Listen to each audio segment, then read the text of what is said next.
How to turn off WhatsApp notifications on PC. This tutorial shows you how to stop WhatsApp from sending you notifications on your Windows 11 PC.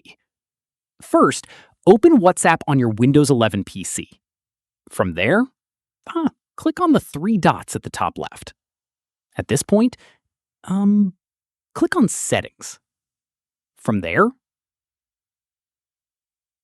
click on Notifications.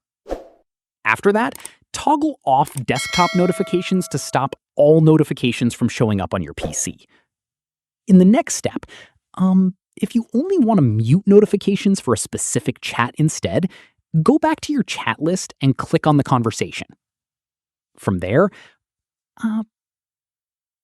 click on the three dots at the top right of that chat.